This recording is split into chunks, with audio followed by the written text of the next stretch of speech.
क्या आपने भी सोशल मीडिया पर आई लव मोहम्मद और आई लव महादेव ट्रेंड करते हुए देखा है? क्या आपको पता है कि ये सिर्फ नारे नहीं है, बल्कि इस वक्त देश में धार्मिक भावनाओं की नई जंग छिड़ चुकी है। ये कहानी है कानपुर से बनारस और फिर देश भर में फैलते विवाद की।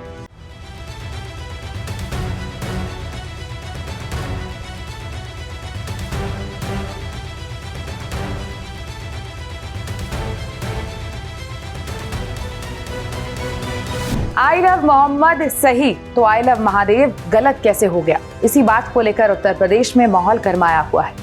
हाल फिलहाल में जब भी सोशल मीडिया पर आप स्क्रॉल कर रहे होंगे तो आपको आई लव मोहम्मद और आई लव महादेव ट्रेंड करता हुआ दिख रहा होगा, और तब आप ये सोच रहे होंगे कि ये क्यों ट्रेंड में है। लाइक शेयर भी कर दिया होगा अपने अपने धर्म के हिसाब से, लेकिन ये ट्रेंड नहीं है, ये एक बवाल है। सिर्फ नारे नहीं लग रहे हैं, बल्कि एक जंग छिड़ रही है और कानपुर से बनारस तक फैली है आग अब देश के अलग अलग कोनों में पहुंच गई है। क्या है ये विवाद और क्या है ये ट्रेंड, चलिए आपको बताते हैं। नमस्कार, आप देख रहे हैं भारत एक्सप्रेस और मैं हूं आपके साथ अक्षया पाठक। उत्तर प्रदेश में आजकल हर जुबान पर आई लव मोहम्मद और आई लव महादेव बोला जा रहा है। सोशल मीडिया पर बाकायदा दोनों हैशटैग के साथ ट्रेंड भी चलाया जा रहा है। पक्ष और विपक्ष में हजारों लोग एक्स, इंस्टाग्राम और यूट्यूब पर लिख रहे हैं और वीडियो भी बना रहे हैं। पूरे मामले की शुरुआत कानपुर से होती है। कानपुर में एक मोहल्ला है रावतपुर। यहाँ 4 सितंबर को 12 वफात मनाया जा रहा था। इस मौके पर मेन रोड पर मुस्लिम समाज के कुछ लोगों ने आई लव मोहम्मद का बैनर लगाया। इस पर हिंदू संगठनों ने आपत्ति जताई। उन्होंने इसे नई परंपरा बताते हुए माहौल गर्म कर दिया। जाहिर सी बात है, बवाल तूल पकड़े या विवाद होना शुरू हो, हिंदू मुसलमान होना शुरू हो, पुलिस ने बैनर हटवाकर कार्यक्रम स्थल पर लगवा दिए। अब दूसरे धर्म के लोग शांत नहीं हुए तो 9 को नामजद करते हुए 15 लोगों के खिलाफ एफआईआर दर्ज कर दी गई। इन पर सांप्रदायिक सौहार्द बिगाड़ने और धार्मिक भावनाओं को भड़काने जैसी धाराएं लगाई गईं। अब पुलिस का कहना था कि मामला सिर्फ बैनर का नहीं, बल्कि तय जगह से अलग टेंट लगाने और जुलूस के दौरान दूसरे समुदाय के धार्मिक पोस्टर फाड़े जाने को लेकर एफआईआर हुई है। अब दूसरे समुदाय के पोस्टर कहां फटे, कैसे फटे, इसकी कोई जानकारी सामने नहीं आई। मामले ने तूल और पकड़ लिया जब खुद ओवैसी साहब भी इसमें कूद पड़े और एक बयान देकर कहा कि ये हमारा मौलिक अधिकार है। क्या कुछ कह रहे हैं, एक बार आप भी सुनिए। देखिए, ये शुरुआत था कानपुर में। वहाँ के शायद एडीजीपी, एडिशनल डीजीपी ने कहा कि कोई नया पोस्टर नहीं लगा सकते। तो उसके बाद हमने सोशल मीडिया पर कहा कि हम इस बात को मानते हैं कि मोहम्मद सल्लल्लाहु अलैहि वसल्लम से हम मोहब्बत करते हैं। हर मुसलमान मोहम्मद सल्लल्लाहु अलैहि वसल्लम से मोहब्बत करता है, इसलिए कि उसके ईमान का हिस्सा है। अगर हम मुसलमान हैं और अगर हम अल्लाह को जानते हैं तो वो मोहम्मद सल्लल्लाहु अलैहि वसल्लम ने हमको सिखाया है कि अल्लाह है जो ज़मीन और आसमान का खालिक है, तुम इसकी इबादत करो, किसी और की मत करो। हमको उन्होंने बताया है कि तुम्हारा ईमान उस वक्त तक मुकम्मल नहीं हो सकता जब तक कि तुम मोहम्मद सल्लल्लाहु अलैहि वसल्लम को अपनी दुनिया की हर चीज़ ज़्यादा नहीं चाहोगे।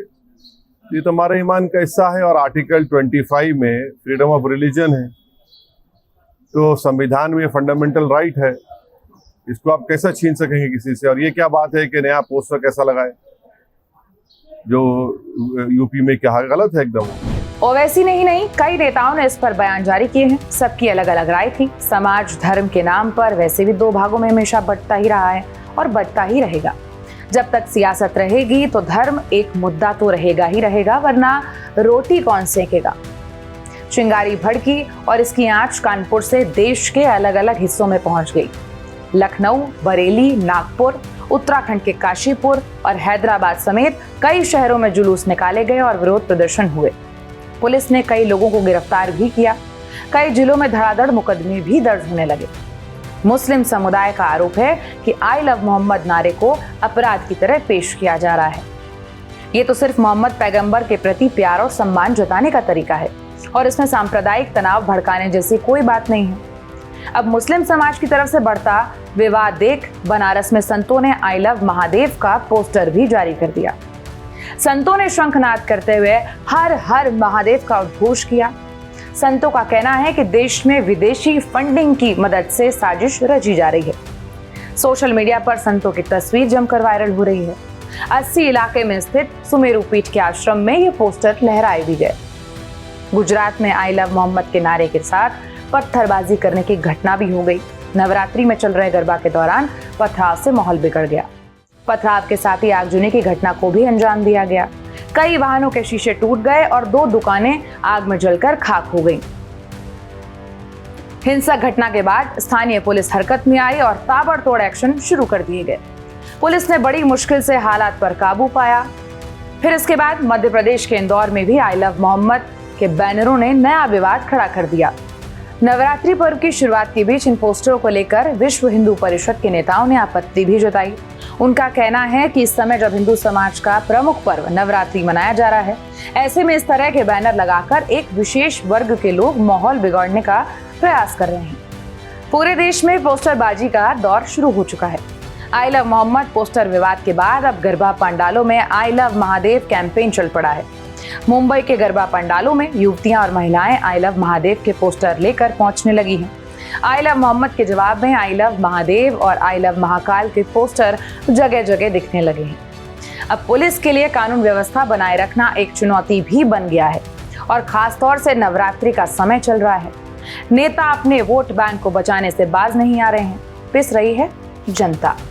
धर्म के विवाद में आपको पिछले साल के किस्से भी याद होंगे, जब बहराइच में दुर्गा पूजा मूर्ति विसर्जन के दौरान 2 समुदायों के बीच झड़प हो गई थी। कैसे डीजे बजाने को लेकर विवाद शुरू हुआ और हिंसक होता चला गया। कैसे अमिताभ यश को पिस्टल लेकर सड़क पर उतरना पड़ा, वो तस्वीर शायद आपके जहन में होगी। कितना नुकसान हुआ था, निर्दोषों की जान भी चली गई थी। तो सोचिए और समझिए, ट्रेंड में कूदने से बेहतर है खुद को टटोल कर देखिए कि आपकी मंशा क्या है।